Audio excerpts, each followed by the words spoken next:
कृष्णाय वासुदेवाय हरे परमात्मने प्रणतः क्लेशनाशाय गोविंदाय नमो नमः।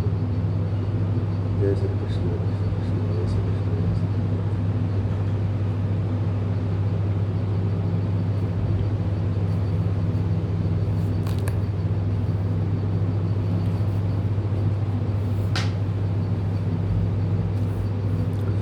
ये ही संस्पर्शजा भोगा योनय दुःखयोनय एव ते आधन्तवन्तः कौन्तेय न तेषु रमते बुद्ध। ये जो ही निश्चय ही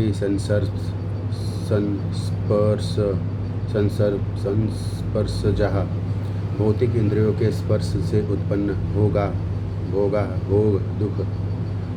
दुख योनय स्त्रोत कारण एवं निश्चय ही ते वे आदि प्रारंभ अंत वाले कौन्तेय हे कुंती पुत्र न कभी नहीं तेसु उनमें रमते आनंद लेता है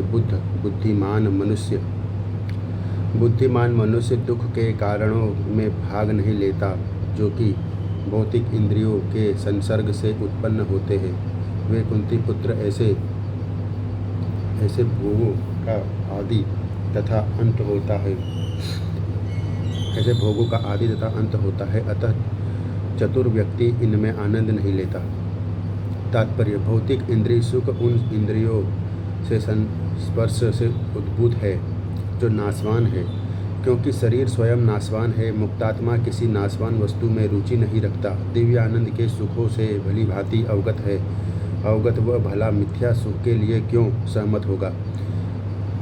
पद्म पुराण में कहा गया है, रमन्ते योगिनोन्ते सत्यांते विचिदात्मनि इति रामपदेनासौ परम ब्रह्माभिधीयते।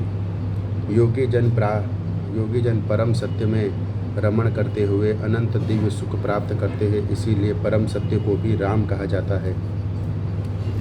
भागवत में 5.5.1 में भी कहा गया है, नायम देहो देह भाजाम नृलोके कष्टान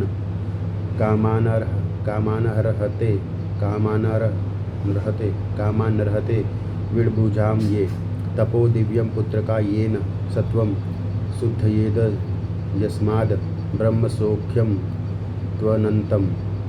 हे पुत्रो, इस मनुष्य योनि में इंद्रिय सुख के लिए अधिक श्रम करना व्यर्थ है। ऐसा सुख तो शुक्रों को भी प्राप्य है।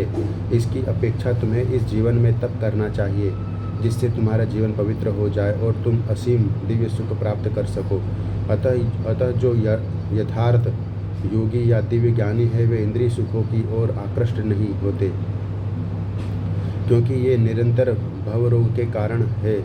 जो भौतिक सुख के प्रति जितना ही आसक्त होता है, उसे उतने ही अधिक भौतिक दुख मिलते हैं।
शक्नोति एव यः सोढुं प्राक्शरीरविमोक्षणात् क्रोधोद्भवं वेगं स युक्तः स सुखी नरः। शक्नोति समर्थ है इह एव इस शरीर में यह जो सोढुम सहन करने के लिए प्राक पूर्व शरीर विमोक्षणात् त्याग करने से काम इच्छा क्रोध तथा क्रोध से उद्भवम उत्पन्न वेग को सह वह युक्त समाधि में सह वही सुखी नर मनुष्य।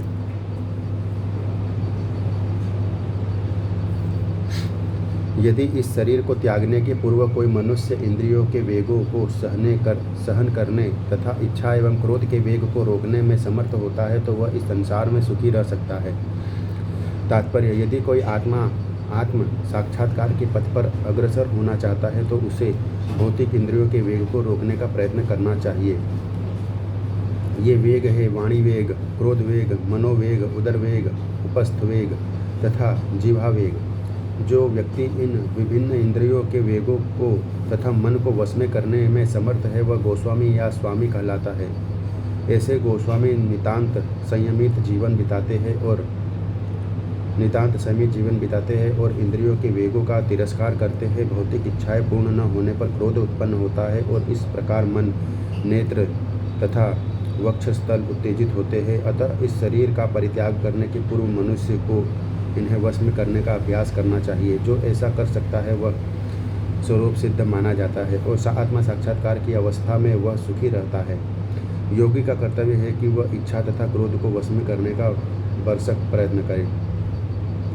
योऽन्तः सुखोऽन्तराराममस्तथान्तर्ज्योतिरेव यः स योगी ब्रह्मनिर्वाणं ब्रह्मभूतोऽधिगच्छति।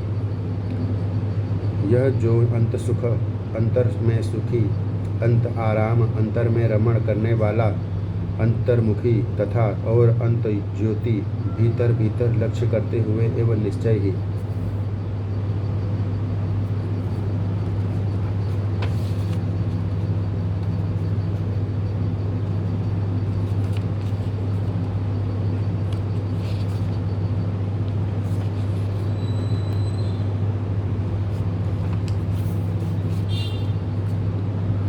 यह जो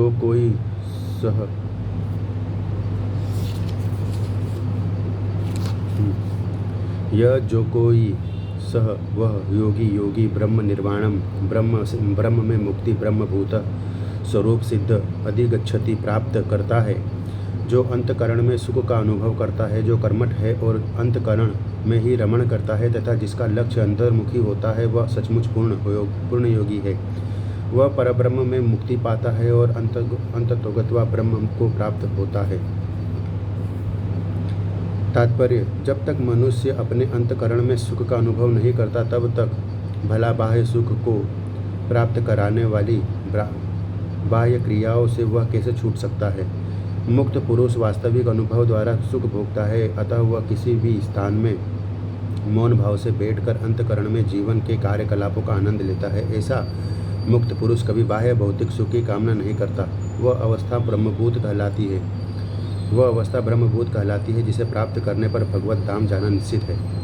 लभन्ते ब्रह्म निर्वाणमरसय क्षीण कल्मषः छिन्न द्वेधा यतात्मनः सर्वभूतहिते रतः।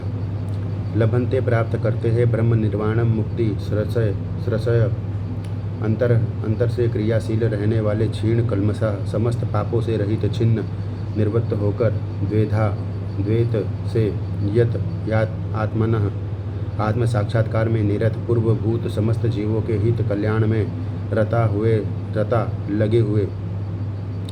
जो लोग संशय से उत्पन्न होने वाले द्वैत से परे हैं, जिनके मन आत्मा साक्षात्कार में रत है, जो समस्त जीवों के कल्याण कार्य करने में सदैव व्यस्त रहते हैं और जो समस्त पापों से रहित है, वे ब्रह्म निर्वाण मुक्ति को प्राप्त होते हैं। तात्पर्य, केवल वही व्यक्ति सभी जीवों के कल्याण कार्य में रत कहा जाएगा जो पूर्णतया कृष्ण भावना भावित है। जब व्यक्ति को यह वास्तविक ज्ञान हो जाता है कि कृष्ण ही सभी वस्तुओं के उद्गम है, तब वह जो भी कर्म करता है सबों के हित को ध्यान में रखकर करता है। परम भोक्ता, परम नियंता तथा परम सखा कृष्ण को भूल जाना मानवता के क्लेशों का कारण है। अतः समग्र मानवता के लिए कार्य करना सबसे बड़ा कल्याण कार्य है।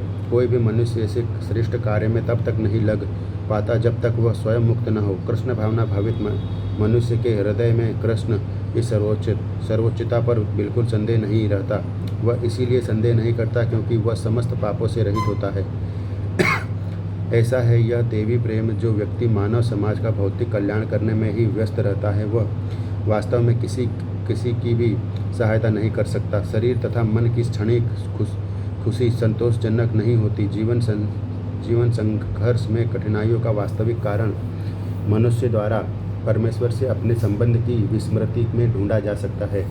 जब मनुष्य कृष्ण के साथ अपने संबंध के प्रति पूर्णतया सचेष्ट रहता है तो वह वास्तव में मुक्तात्मा होता है, भले ही वह भौतिक शरीर के जाल में फंसा हो।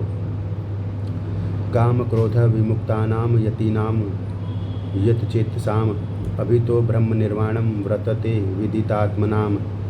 काम इच्छाओं, क्रोध तथा क्रोध से विमुक्तानाम मुक्त पुरुषों की, यतीनाम साधु पुरुषों की, यत चेतसाम मन के ऊपर संयम रखने वालों की, अभितः विकट भविष्य में शाश्वत ब्रह्म निर्वाणम ब्रह्म में मुक्ति वर्तते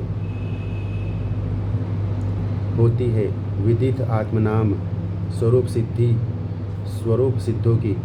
जो क्रोध तथा समस्त भौतिक इच्छाओं से रहित है, जो स्वरूप सिद्ध आत्मसंयमी है और संसिद्धि के लिए निरंतर प्रयास करते हैं, उनकी मुक्ति निकट भविष्य में सुनिश्चित है। तात्पर्य: मोक्ष के लिए सतत प्रयत्नशील रहने वाले साधु पुरुषों में से जो कृष्ण भावना भावित होता है वह सर्वश्रेष्ठ है। इस तथ्य की पुष्टि भागवत में 4.22.39 में इस प्रकार हुई है।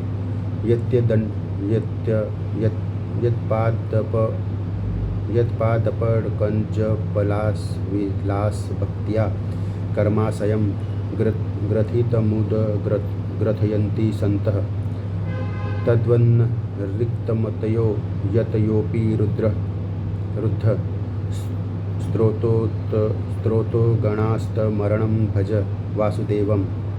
भक्तिपूर्वक भगवान वासुदेव की पूजा करने का प्रयास तो करो। बड़े से बड़े साधु पुरुष भी इंद्रियों के वेग को उतनी कुशलता से रोक पाने में समर्थ नहीं हो पाते जितना कि वे जो सकाम कर्मों की तीव्र इच्छा को समूल नष्ट करके और भगवान के चरण कमलों की सेवा करके दिव्य आनंद में लीन रहते हैं।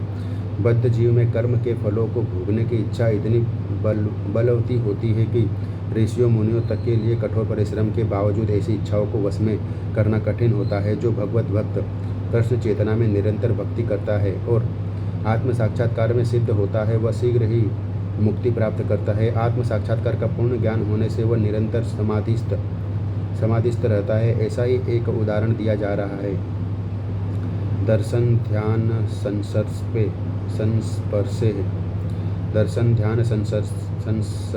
संस्पर्शे मत्स्य कुर्म विहर्गमः स्वान्यपत्यानि विष्णुन्ति तथा हमपि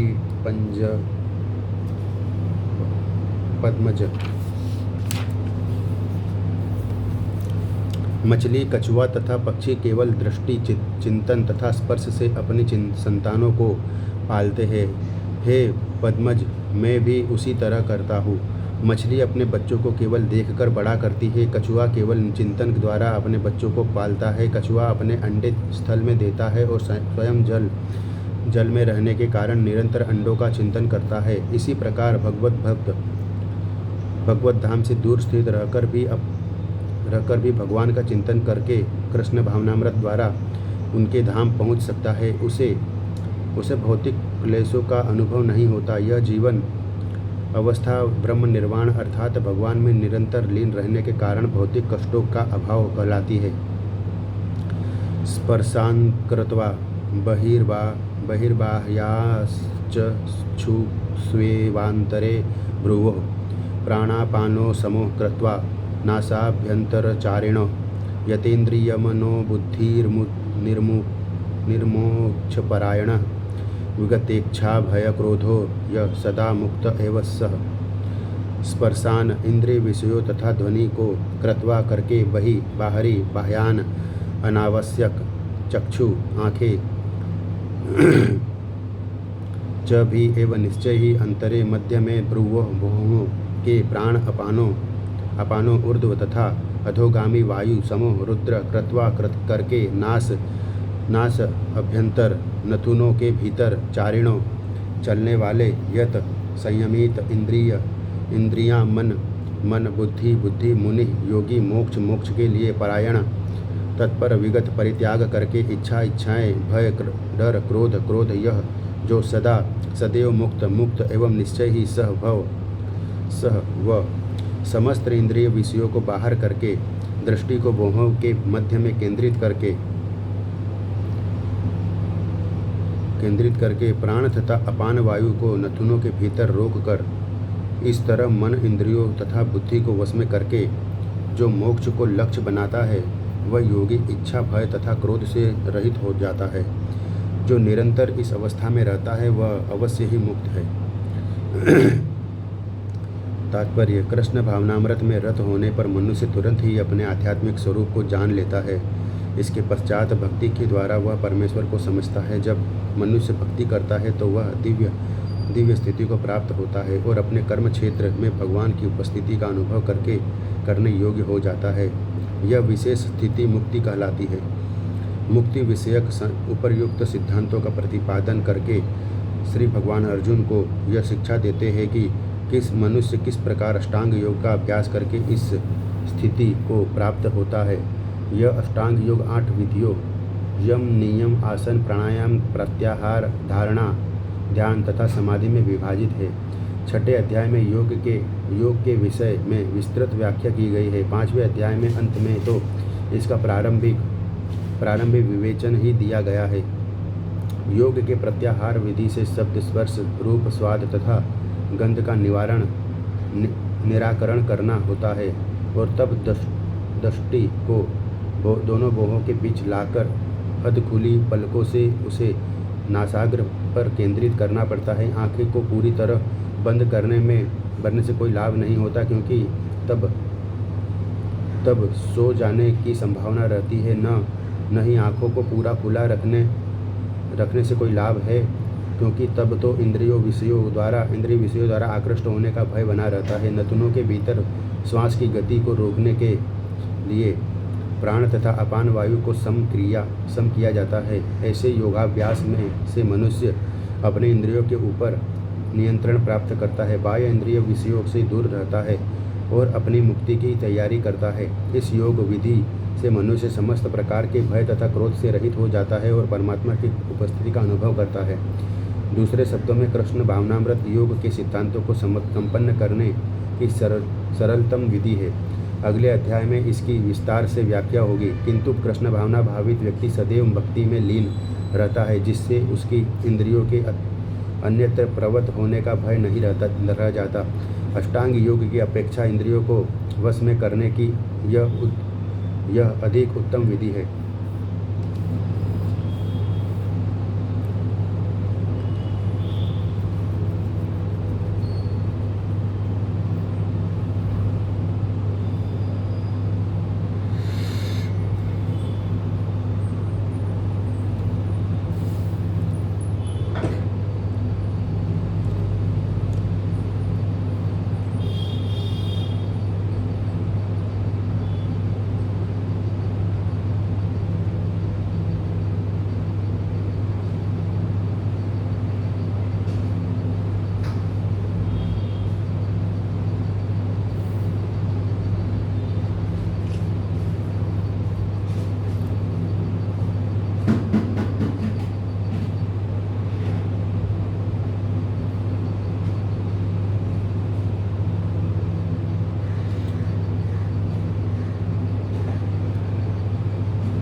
भोक्तारं यज्ञ तपसां सर्वलोक महेश्वरम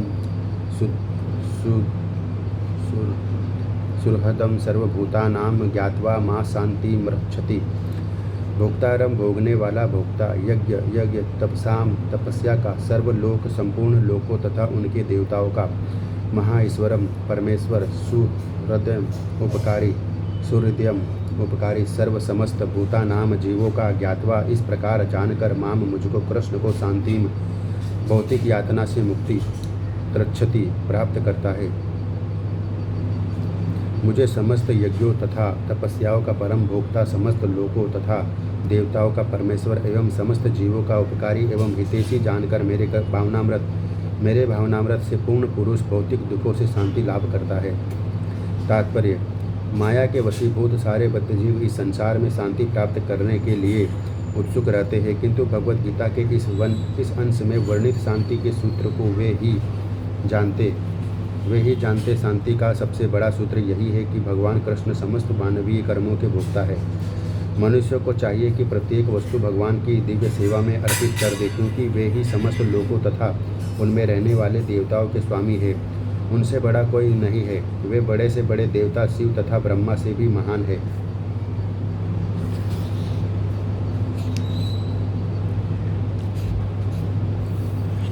वेदों में श्वेतास्त्र उपनिषद 6.7 में भगवान को तमीश्वराणाम परम महेश्वरम कहा गया है।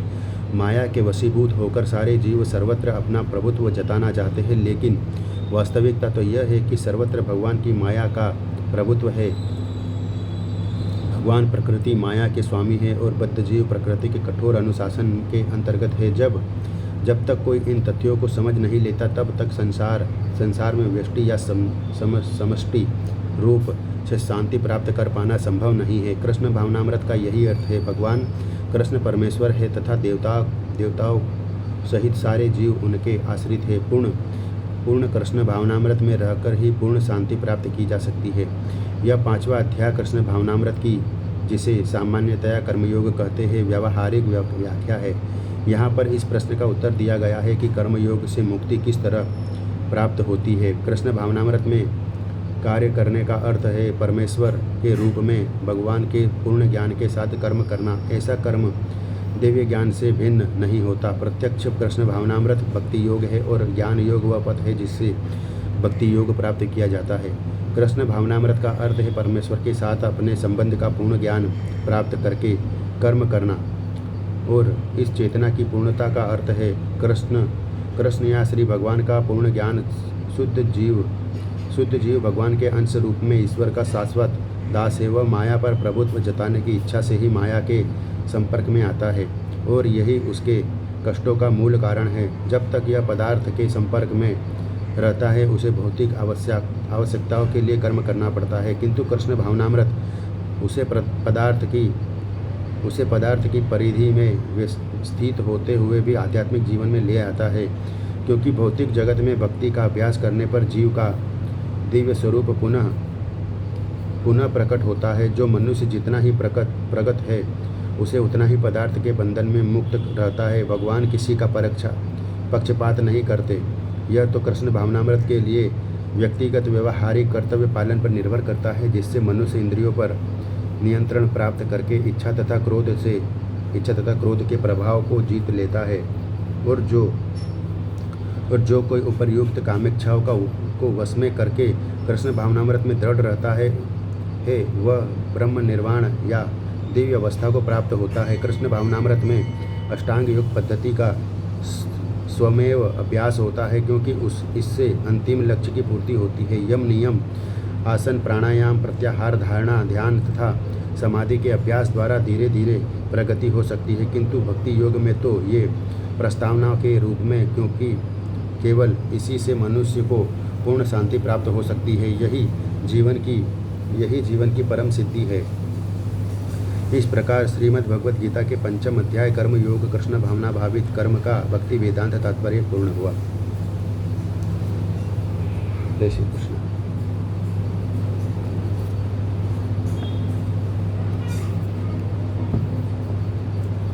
जय श्री कृष्ण। जय श्री कृष्ण। जय श्री कृष्ण। जय श्री कृष्ण। कृष्ण कृष्ण कृष्ण हरे हरे हरे राम